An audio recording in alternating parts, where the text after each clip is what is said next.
కృతజ్ఞత తెలియజేస్తూ గవర్నర్ గారి మాటల్లోనే కాళోజీ గారు అన్నట్టుగా అధికారం ఉన్నదని అద్దుపద్దు లేక అన్యాయ మార్గాలను నర్జింప సూచన అచ్చి వచ్చే రోజులు అంతమైనాయి అని చెప్పేసి మీ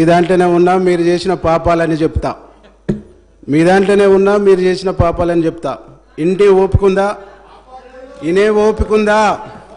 ఇనే ఓపికందా మనిషిగా చూడలేనటువంటి మిమ్మల్ని వదిలిపెట్టి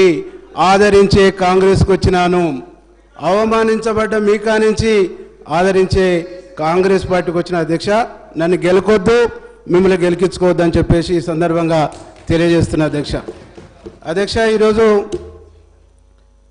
కాళోజీ గారు మాటల్ని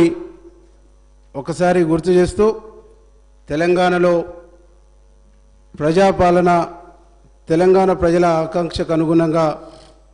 ప్రభుత్వం ఏర్పడినటువంటి ప్రభుత్వం ఇక్కడ ప్రమాణ స్వీకారం చేస్తుండగానే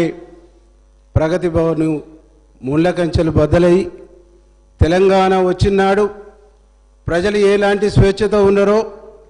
ఇక్కడ కాంగ్రెస్ ప్రభుత్వం ఏర్పడి గౌరవనీయులు పెద్దలు ముఖ్యమంత్రి రేవంత్ రెడ్డి గారు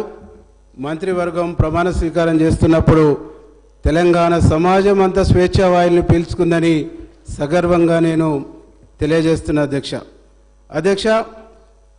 ముఖ్యమంత్రి రేవంత్ రెడ్డి గారి నాయకత్వంలో స్వేచ్ఛా వాయువులు పీల్చుకుంటూ